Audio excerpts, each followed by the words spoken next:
ನಮಸ್ಕಾರ ಎಲ್ರಿಗೂ, welcome to my cooking channel. ಇವತ್ತು ನಾನು ಆರೋಗ್ಯಕರವಾದ ಮತ್ತು ದೇಹಕ್ಕೆ ತಂಪು ಮಾಡುವ ಅಂಗೂರ ಹಣ್ಣಿನ ಜ್ಯೂಸ್ ಮಾಡ್ತಾ ಇದ್ದೀನಿ. ಸಮ್ಮರ್ ಸ್ಪೆಷಲ್ ರೆಸಿಪಿ ಇದು. ಬೇಸಿಗೆ ಬಿಸಿಲಲ್ಲಿ ಈ ಥರ ಹಣ್ಣಿನ ಜ್ಯೂಸ್ ಮಾಡ್ಕೊಂಡು ಕುಡಿದ್ರೆ ಆರೋಗ್ಯಕ್ಕೆ ತುಂಬಾ ಒಳ್ಳೆಯದು. ಈ ಜ್ಯೂಸ್ ಬಹಳನೇ ಟೇಸ್ಟಿಯಾಗಿರುತ್ತೆ. ಮಾಡಲು ಬೇಕಾಗಿರುವ ಇಂಗ್ರೀಡಿಯೆಂಟ್ಸ್ ನೋಡೋಣ. ಅಂಗೂರ ಹಣ್ಣು 400 ಗ್ರಾಮ್ಸ್, 2 ಟೇಬಲ್ ಸ್ಪೂನ್ ಸಕ್ಕರೆ, ಅರ್ಧ ನಿಂಬೆ ಹಣ್ಣು,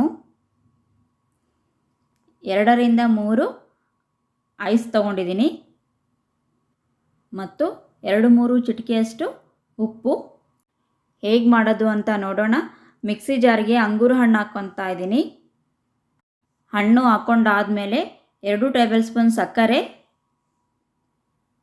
2-3 ಚಿಟಿಕೆಯಷ್ಟು ಉಪ್ಪು, 2 ಐಸ್ ಹಾಕ್ಕೊತಾ ಇದ್ದೀನಿ. ಐಸ್ ಕ್ರಷ್ ಮಾಡಿ ಕೂಡ ಹಾಕೋಬೋದು. ನಾನು ಇದಕ್ಕೆ ಐಸ್ ಹಾಕಿರೋದ್ರಿಂದ ನೀರು ಹಾಕ್ಕೊತಾ ಇಲ್ಲ. ಇದನ್ನು ಕ್ಲೋಸ್ ಮಾಡಿ ಮಿಕ್ಸಿ ಮಾಡ್ತಾ ಇದ್ದೀನಿ. ಪೂರ್ತಿ ಸಣ್ಣ ಆಗೋವರೆಗೂ ಮಿಕ್ಸಿ ಮಾಡ್ಕೊತಾ ಇದ್ದೀನಿ. ಅಂಗೂರ ಹಣ್ಣು ಸ್ವೀಟ್ ಇರೋದ್ರಿಂದ ಸಕ್ಕರೆ ಕಡಿಮೆ ಹಾಕ್ಕೊಂಡಿದ್ದೀನಿ. ಮಿಕ್ಸಿ ಮಾಡ್ಕೊಂಡಾದಮೇಲೆ ಸ್ಟೇನರ್ಗೆ ಹಾಕ್ಕೊಂಡು ಸೋಸ್ಕೊತಾ ಇದ್ದೀನಿ. ಇನ್ನೂ ತಣ್ಣಗೆ ಬೇಕು ಅಂದರೆ ಇನ್ನೂ ಸ್ವಲ್ಪ ಐಸ್ ಹಾಕ್ಕೋಬೋದು.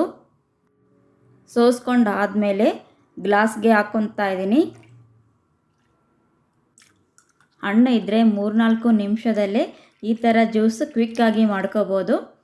ಇದಕ್ಕೆ ಸ್ವಲ್ಪ ಐಸ್ ಹಾಕ್ಕೊತಾ ಇದ್ದೀನಿ. ಈ ಜ್ಯೂಸ್ ಬಹಳನೇ ಟೇಸ್ಟಿಯಾಗಿರುತ್ತೆ. ಇದಕ್ಕೆ 4-5 ಹನಿ ನಿಂಬೆ ಹಣ್ಣಿನ ರಸ ಹಾಕ್ಕೊತಾ ಇದ್ದೀನಿ.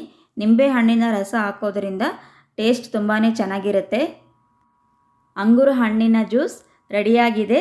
ಈ ರೆಸಿಪಿ ನಿಮಗೆ ಇಷ್ಟ ಆದರೆ ಸಬ್ಸ್ಕ್ರೈಬ್ ಮಾಡಿಕೊಂಡು ಪಕ್ಕದಲ್ಲಿರೋ ಬೆಲ್ ಐಕನ್ನ ಕ್ಲಿಕ್ ಮಾಡ್ಕೊಳ್ಳಿ.